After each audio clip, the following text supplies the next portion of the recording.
This is an NE555 pulse generator DIY soldering kit. I recently purchased this kit from AliExpress, and including all discounts, shipping and taxes, it cost me just 51 pence. At that kind of price, I couldn't turn it down. So let's take a look inside and see what you get.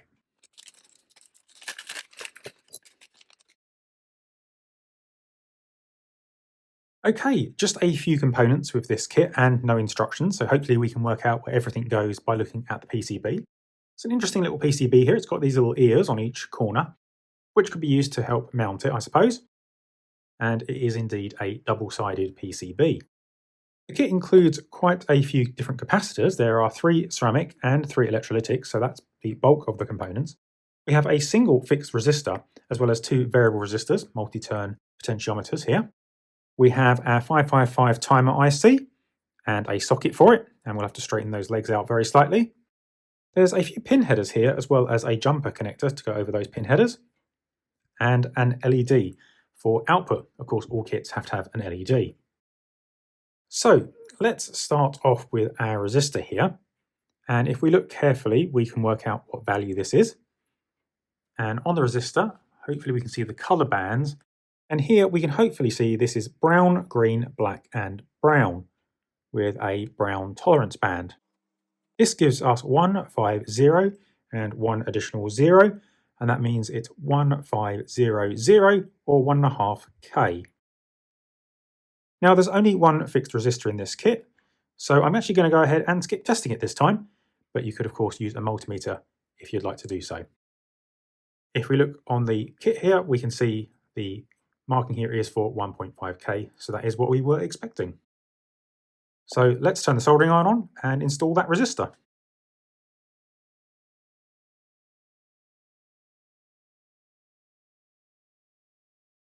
Okay, looking at the board, I think the next thing I'm going to install actually is the socket here, and that's because it's in the center of the board, and I like to get those kind of things out the way if we can.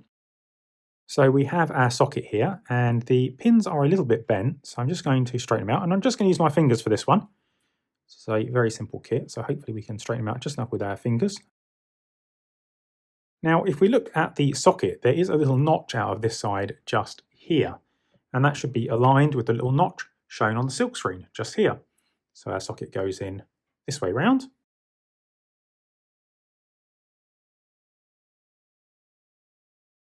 And if our socket isn't quite flat, once we've done 2 opposing legs, we can just go ahead and press gently on the socket and reflow those joints just to make sure that it's nice and flat. And in this case, our blue tack did a great job, and that is fitted correctly. So now we just need to solder in the other pins.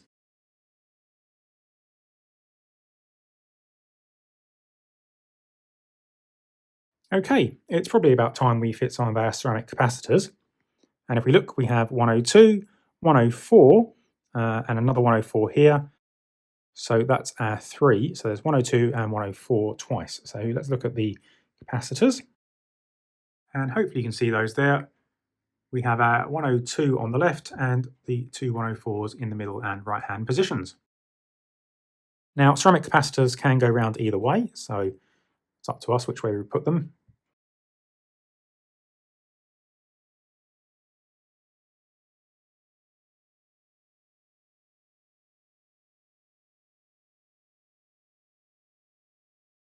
Next, we can go ahead and put in our LED.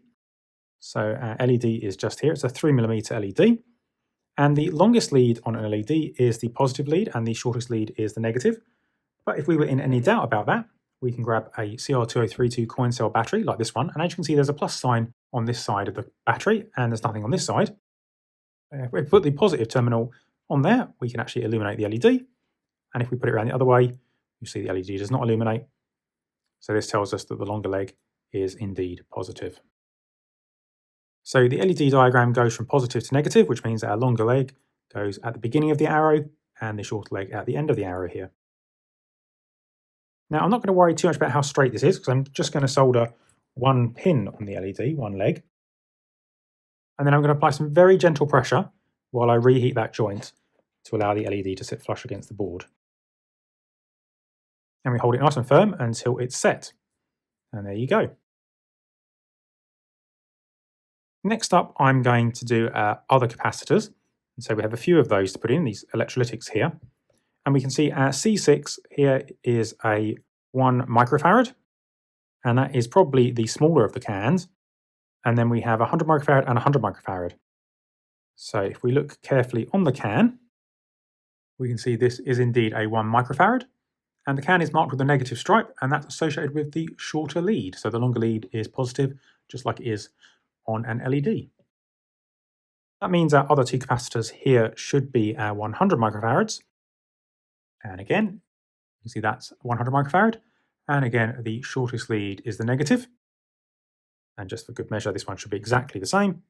But we can see this one is also 100 microfarad. And the negative is the shorter lead.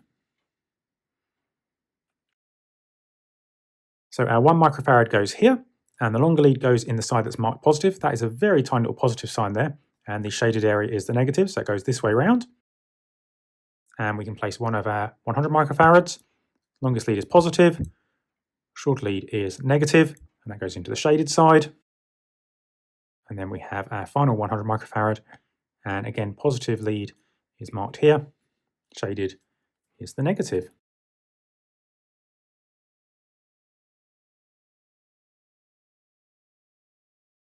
Okay, let's do our pin headers next, and we have two sets. We have this 2x4, which is an 8-pin set, which can go on this side, and we have a 1x3, which goes on this side.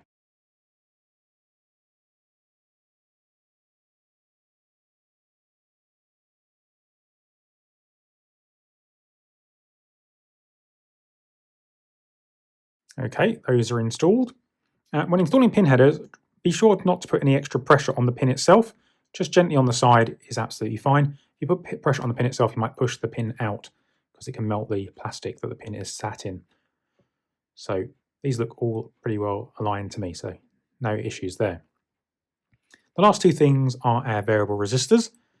And if we look at these, fortunately, they are identical. So both of these are marked 103, and that means 1 0 followed by 3 additional zeros, or 10K. Now, when installing them, we're going to want to match the layout here, although in this particular circuit, I don't think it actually matters. But nonetheless, we can put them matching out the layout just here. So the little screw terminal there is aligned with the screw terminal position as pictured. Now again, I'm just going to gently put some pressure here so we can ensure it's nice and flat to the board. Okay, so that's all done as well. Now the last two things we have are our IC, and this needs to be installed again with the notch facing the same direction as it was on the silk screen and on the socket. So that's on the left-hand side from the perspective I'm currently holding it. And on this IC, hopefully you can see there's a little notch in the body. It doesn't go all the way through like it does on the socket. Hopefully you can make that out on the left-hand side there of this IC. And this is our 555. So we're just going to bend the legs in very slightly, and we can do that by rolling it very gently on the table. And that will give us a slightly squarer profile on the legs here, so it will fit into the socket a little easier. And again, making sure that notch just here is aligned with the notch on the board. And once we're happy with the alignment, we can push the chip home, like so. Then we have this jumper here, which goes across the pin headers. And what we need to do is put it across one of these pin headers down here.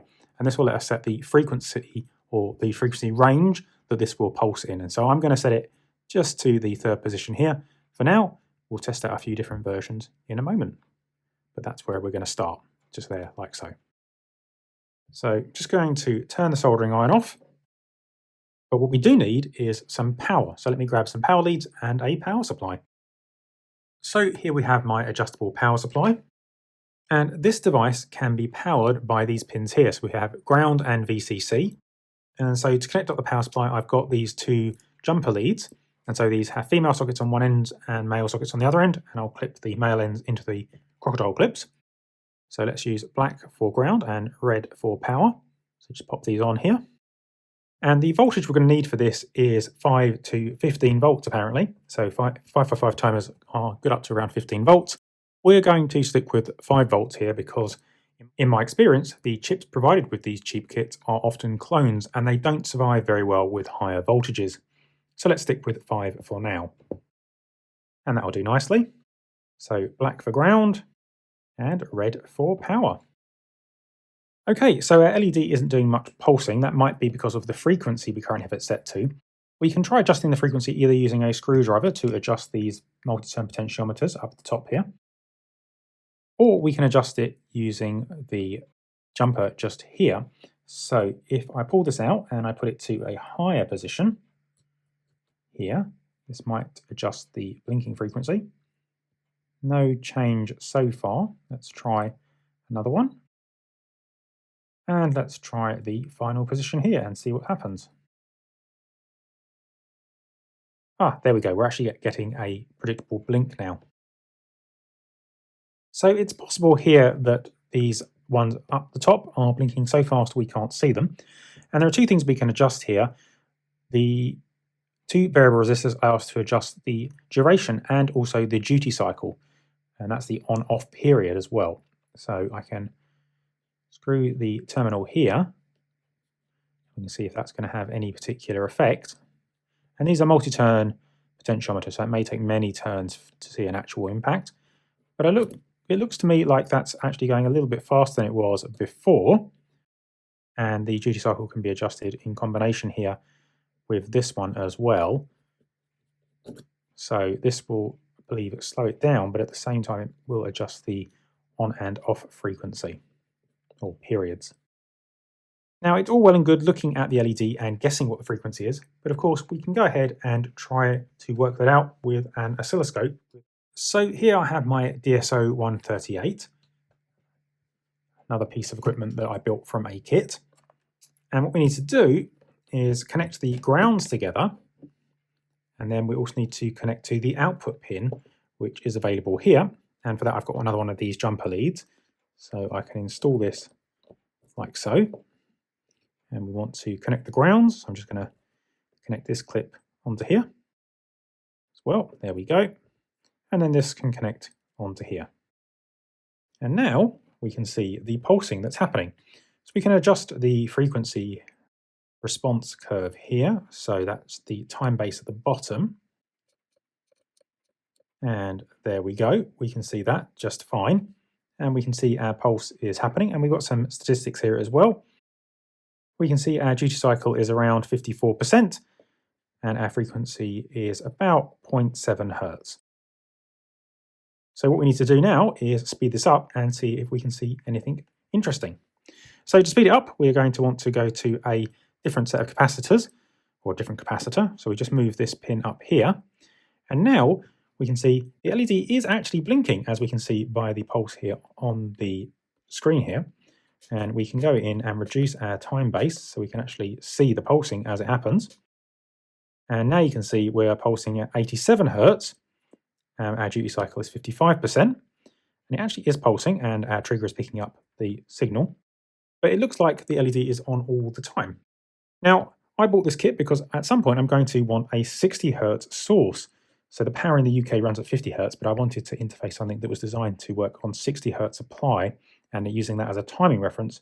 So I thought a little kit like this might give me an easy way of producing a 60 Hertz pulse, independent of the main power.